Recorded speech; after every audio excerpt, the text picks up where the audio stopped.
सातुर बहिनिया के सात सात गोदिया जाताड़ बजरिया हमके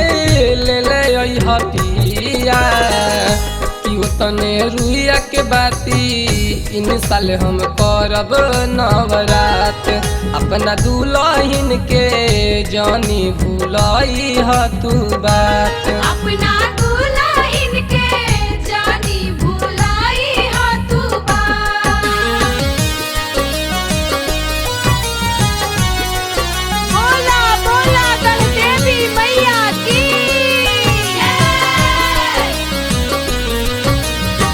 बोला बोला आरा वाली आयरन देवी मैया की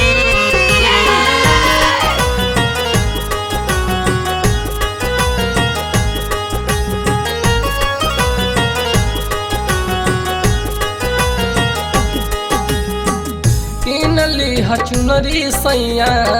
किन लीह कालासा करब नवरात हमरो मन में बलालासा जय जय माँ किन लीह चुनरी सैया किन लीह कालासा करब नवरात हमरो मन में बलालासा तीन लीह घिवा अगरबत्ती नरिया लावा ले लीह 5 मिलके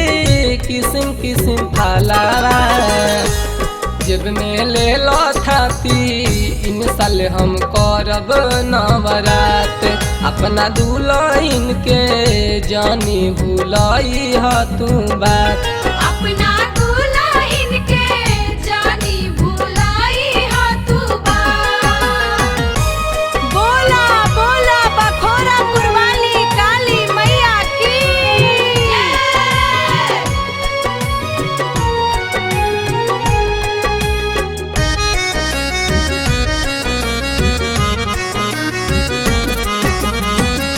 गैया के गोबारा से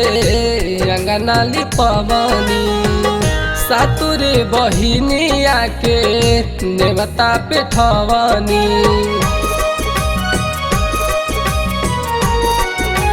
जय जय माँ गैया के गोबारा से अंगना लिपवनी सातुर बहिनिया के नेवता पे ठवनी जाए परी कल सलावे कुमारू के घरावा बगले में बाड़ी माली लइह फूले हारावा कि तने सुनिया मात माथावा पर फेर दिहात अपना दुल्हन के जानी भूलई ह तू बात अपना दुल्हन के जानी भूलाई ह तू बात।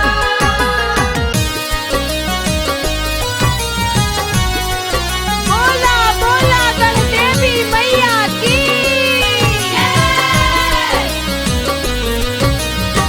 बोला बोला आरा वाली आयरन देवी मैया की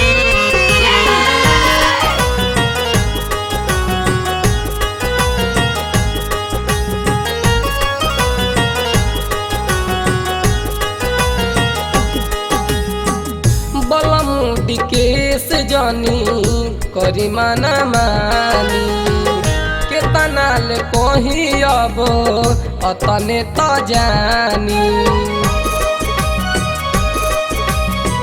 जय जय माँ बलमुडी केस जानी करिया न कानी